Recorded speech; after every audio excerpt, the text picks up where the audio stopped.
அன்எக்ஸ்பெக்டடாக வெளியில் போகிற வேலை ஏதாவது எனக்கு இருக்குது அப்படின்னா இந்த 3 நேச்சுரல் இன்க்ரீடியன்ஸை வச்சு தான் என்னோட ஸ்கின்னை நான் பிரைட்னஸ் பண்ணிக்குவேன். இதில் முதல்ல நான் எடுத்துருக்கிற இன்க்ரீடியன்ட் கைஸ் கோதுமை மாவு தான் நான் எடுத்திருக்கேன். இது கூட கொஞ்சமாக மஞ்சள் தூள், காய்ச்சாத பால், இது 3ஐயும் சேர்த்து இந்த ஃபேஸ் பேக்கை நம்ம ஈஸியாக ரெடி பண்ணிக்கலாம்.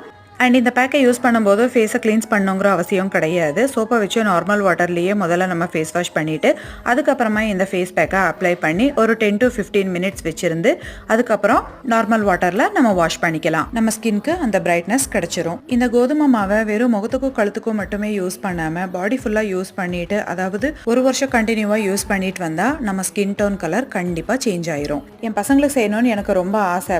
மம்மி சாட்டர்டே சண்டே வந்தால் தூங்கவே நேரம் பத்தாது, இதை வேற செஞ்சு டைம் வேஸ்ட் பண்ண முடியாதுங்கிற மாதிரி பேசுவாங்க. பாருங்க கைஸ், ஃபைனலா எந்த காஸ்மெட்டிக்ஸும் யூஸ் பண்ணாம, அதுவும் இப்போ வின்டர் சீசன் அப்படிங்கிறதுனால வெறும் கோல்ட் க்ரீமை மட்டுமே யூஸ் பண்ணி என்னோட ஸ்கின்க்கு நான் பேம்பர் பண்ணியிருக்கேன். நான் பண்ண இந்த வீடியோ உங்களுக்கு பிடிச்சிருந்தா ப்ளீஸ் ஒரு லைக் பண்ணுங்க.